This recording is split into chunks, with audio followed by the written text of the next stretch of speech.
What's going on, everyone? It's your boy Savvy, and welcome back to the Savvy Show. And in today's episode, we have another proposal on our hands, guys. And this one seems pretty normal, but I doubt that's the case. This is SCP-001, Dead Men. And in the thumbnail, it literally looks like an old man with the shadow of a Grim Reaper behind him. So I'm assuming it might be something along the lines of possibly SCP-1440, that old man that was, getting followed by a brother's death. If you guys remember that SCP, I covered on the channel on a later date. Check it out if you haven't. But I feel like this dude's probably tied with death somehow, and he can't die, but he's dead. Something along the lines of that. But like always, we're going to dive deep and find out exactly what's going on. So with that being said, if you guys are excited for this reaction, and you guys do enjoy it along the way, then please remember to hit that like button for me. It really helps the channel grow, and it takes less than a second and it's free. And also hit that sub button if you're not already part of the family. I make SCP content all the time, so you always get your fix of SCP heat. And now, with that all out the way, without any further ado, let's get this show started. Alrighty, SCP-001, Dead Men. Let's go. If you ask anyone, any person from any culture, any part of the world, to describe what death looks like, most people will immediately jump to a depiction of the Grim Reaper, and rightly so. The Reaper has long been the personification of death and decay, an omen of demise, the cloaked skeleton bearing a sharp scythe, coming to collect souls and carrying them off to either heaven or hell. Oh, death. For centuries, human beings have thought of the Grim Reaper as death itself, but he's more of an embodiment of it. Is he the actual dead man? Meant to represent that all too familiar fear of not knowing what lies beyond life on this fragile mortal plane of existence. Death itself, the real death, looks completely different. Welcome to the story of SCP-001. Now, first things first, to anyone familiar with the SCP Foundation. So far it looks like they're going to be talking about the legit embodiment of death. Wow, this is going to be cool if that's the case. You will most likely know that there are multiple SCP-001s. Yep. You might even think that you know which of them is the real one. But for those of you who are new here, allow us to clarify for you this important context. The designation of SCP-001 does not refer to a single creature, object, or entity, but rather a collection of various anomalies that are allegedly kept contained by the SCP Foundation. Yep. Now, there are multiple explanations as to why these various files are all collected under the shared designation of SCP-001. One explanation could be that this is because these anomalies are some of the earliest ever contained by the Foundation.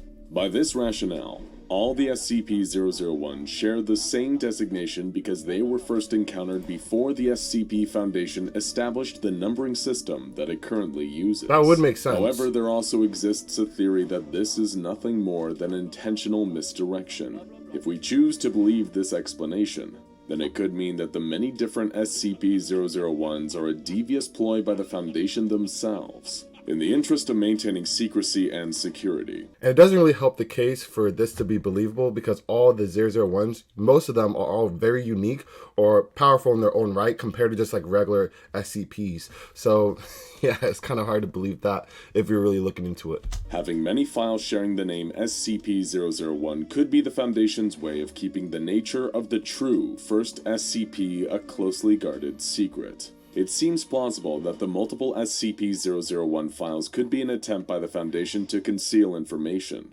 After all, it wouldn't be the first time this secretive organization deceives someone. For real. So what exactly is this particularly morbid take on SCP-001? Well, first you have to have a pretty high level of security clearance within the SCP Foundation if you want to even come close to accessing this file. In fact, any and all details about the anomaly codenamed Dead Men is protected by Hellenstick, an AIC used by the Foundation's Overwatch Command, also known as the O5 Council. An AIC, for those who are not yet aware, is an advanced form of artificial intelligence that the Foundation develops and uses to run parts of its archive of anomalies. That's just going to take over one day. What does that mean for SCP-001? Well, it's pretty simple. The people in charge of the Foundation want this file to remain secure. Or it could be because the O5 Council is hiding something that the general staff members aren't meant to know about. Getting past all the additional security surrounding this particular file, we learn that SCP-001, or this one at least, is an old man. An 84-year-old man, to be precise. Wait, that's it? That's what the big, closely guarded is? Just some old guy? No. Of course he's not just some old guy. The Foundation's highest-ranking members wouldn't go through such trouble over one ordinary man. This particular man has become one with death. Not the Reaper, no.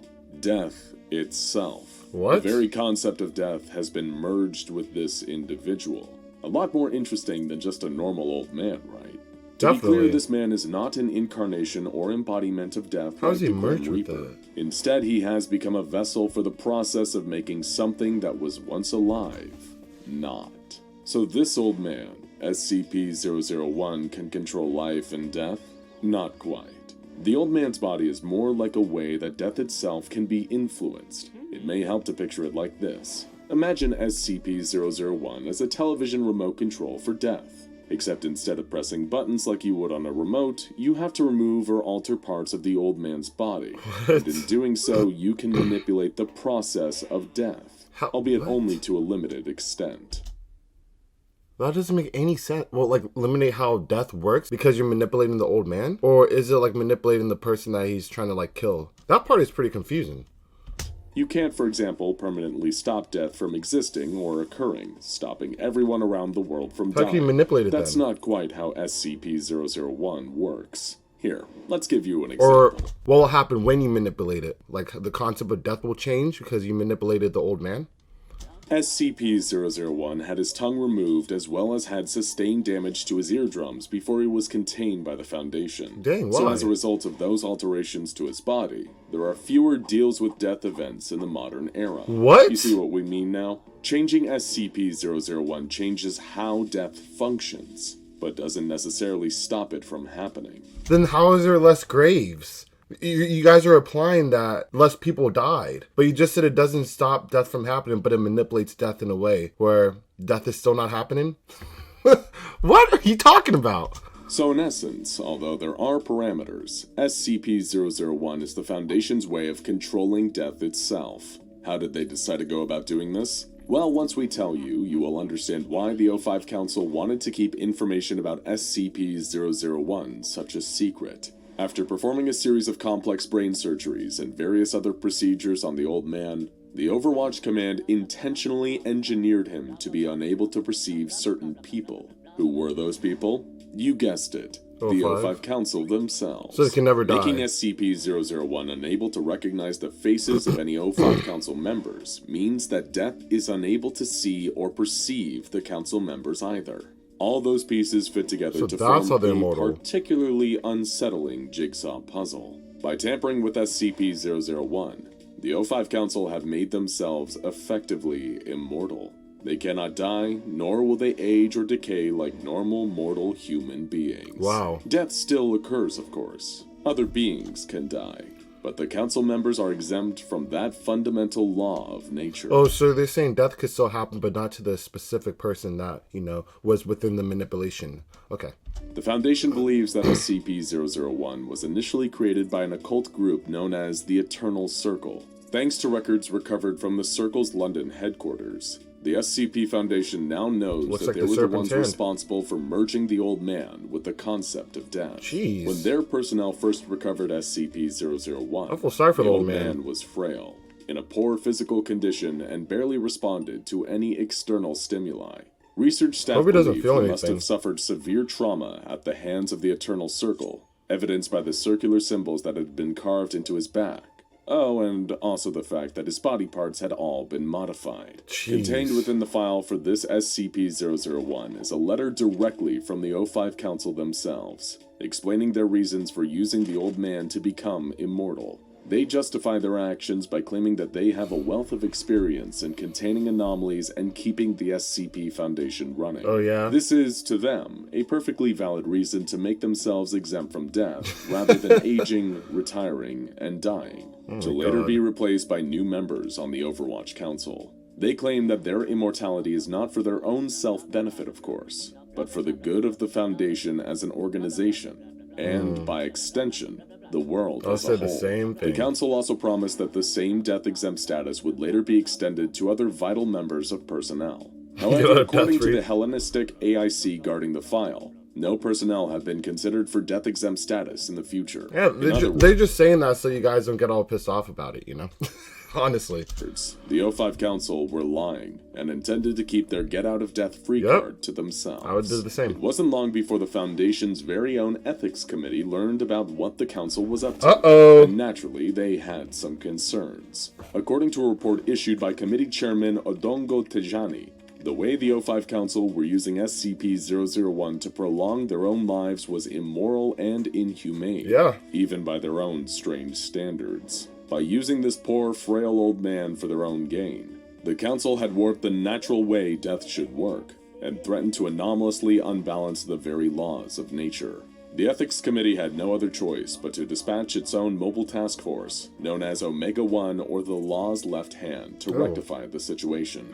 Their mission? To detain all members of the O5 Council at their next meeting, removing them from office and replacing them with high-ranking candidates from within the Foundation's lower ranks. Oh my god, the Ethics Committee got so much power, it's kind of crazy. They're all just going to get fired. Finally, they also plan to neutralize SCP-001. Cleaning house and removing the temptation for future council members to make themselves immortal. Destroyed. In short, this was a coup. The O5 Council was going to be overthrown by their own ethics committee.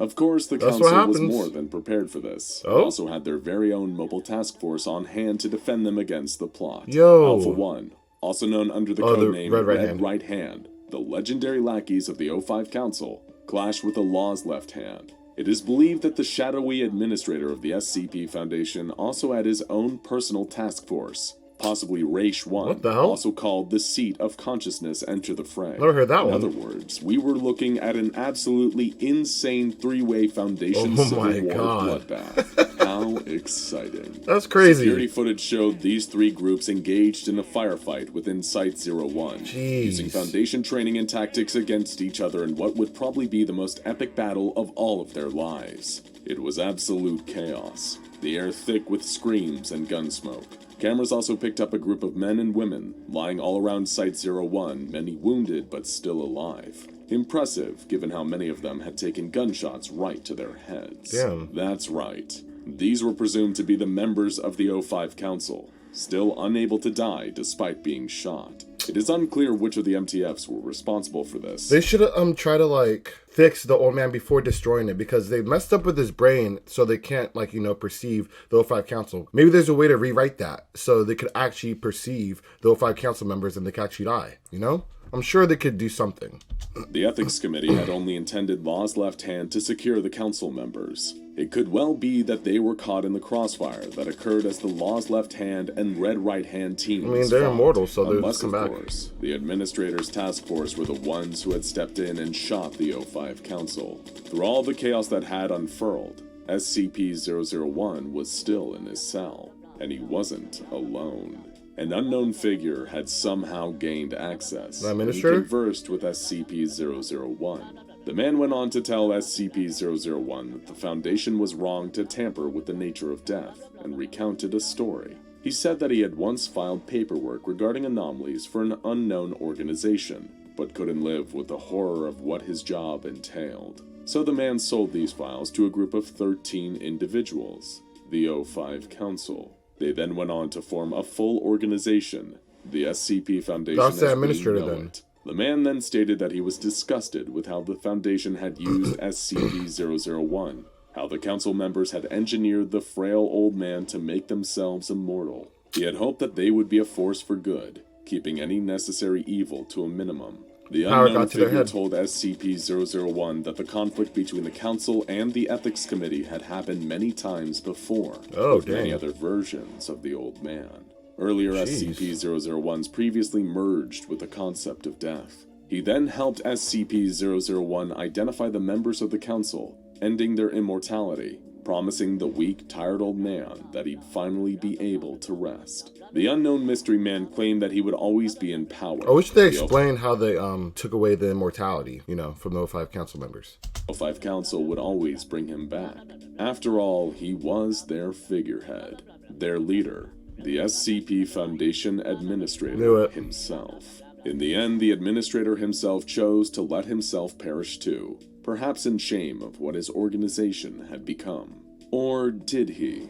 because someone seems to have been accessing the Hellenstick AIC and the SCP-001 file using his login since this incident. Maybe the hand of death doesn't reach quite as far as we were led to believe. And that's where the tale of SCP-001 Damn, that's a really cool tale. ends. A story of the Foundation's greed and their pursuit of eternal life. We mustn't forget that death isn't something to be afraid of. After all, it gives our lives meaning knowing that they will one day end. But when you look at the kind of monsters we can become in the pursuit of eternal life, well, in the words of another wise old man, sometimes dead is better. Yeah. Now go check out... And you also see how people really are when they actually achieve power. You know, if they start changing, they start acting different, start moving different, they weren't who they were trying to perceive to be to the other people that knew them. So, you know, it's kind of cool to see this. And it's interesting because you get to find out, we already knew as, like, you know, watchers at the SCP Foundation, they mean well, but they don't always really mean well in the greater scheme of things, if you guys get what I'm saying. But this was a cool SCP concept. Really makes sense to why this possibly can be the first SCP, but we already know this.